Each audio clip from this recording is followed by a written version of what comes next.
Nagtigil pasada at nagprotesta ngayong araw ang grupong Piston. Dinadaing nila ang naudlot na pisong taas pasahe at ang mahal na petrolyo. Dahil dyan, walang masakyan kanina ang ilang pasahero. Babala ng Piston, umpisa pa lang ito ng kanilang transport strike. Nasa frontline ng balita niya si Rainiel Pawi. 103 per liter ang presyo ng gasolina at diesel. Saan naabot ang maliit na kinikita ng ating mga driver at mga... Yan ang tanong ng grupong Piston sa gobyerno matapos sumirit sa higit 100 piso ang kada litro ng petrolyo. Kaya naman ngayong araw, idinaan nila sa tigil pasada ang kalbaryong dinaranas. Kung wala po akong stock na sardinas, itlog, noodles, hindi po kami kakain. Buti may stock kami bigas. Kung ikaw maraming anak, baka maghanap ka ng paraan, hindi mo malaman. Kasi mamamatay yung pamilya mo eh.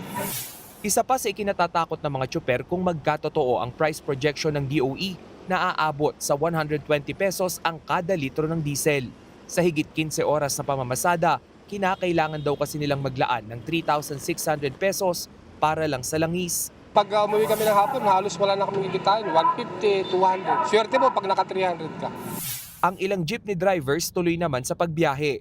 Mas lalo raw silang mababasyo kung hindi magbabanat ng buto ngayong araw. Hindi nga kasi ako naka-boundary kagabi, kaya kailangan ko mabuo yung boundary ko. Kasi kada ikot ko, 1,000 ang isang ikot ko.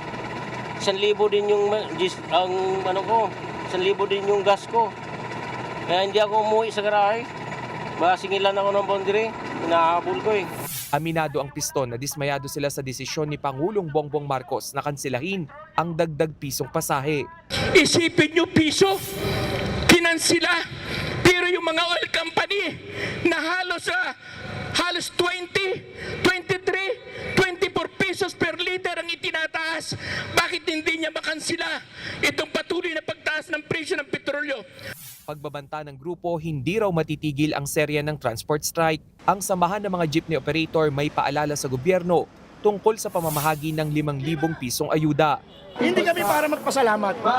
Na dapat ibibigay talaga ng gobyerno yan na kusa. Hindi pa kami yung sasabihin nila ayuda. Thanks God pa kami. Na para sa ganon, ayuda. Usaping ayuda. Magkarandara ba kami? Hindi. Dapat kayo binabahay-bahay nila yan eh. Para maramdaman nila yung tao rito sa baba, sa laylayan. Kung ano na ang buhay ngayon, kung ano yung sitwasyon. Kasi na wala na eh. Tulog ang gobyerno. Walang kwenta ang gobyerno. Pangunahin ng mga apektado ng tigil pasada ang mga commuter na pasahe sa jeep lang din ang kaya ng bulsa. Kanina pa ako naghihintay, wala yung jeep na dumarating. Kaya nag-book na lang ako ng motor. Ito naman po maglakad pag wala naman.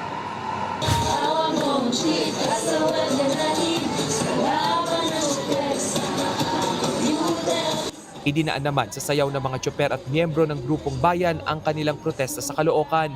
Nag-alahawak mo ang beep sila na hango sa isang dance craze. Nag-strike rin ang grupo ng Piston Cebu. 80% raw sa kanilang miyembro ang sumali. Ayon sa kanila, lalong lumala ang sitwasyon ng bawiin ng Pangulo ang pisong taas pasahe. Ito sa transport sector, Ayon sa kanya, hindi pa raw panahon para magbigay ng dagdag na kita sa mga driver dahil everything is okay. Pero para sa amin, hindi namin natanggap na okay ang sitwasyon dahil sa kasalukuyan, halos napupunta na sa mga gasolinahan ang kinikita namin. Nagbabalita mula sa frontline, Rainiel Pawin, News 5. Mga kapatid, Ed Lingaw po, maging maalam at may pakialam sa mga napapanahong balita sa ating bansa. Para sa mas malilimang pagtalakay at paghimay sa mga issue at headlines, mag-follow at mag-subscribe sa social media pages ng News 5.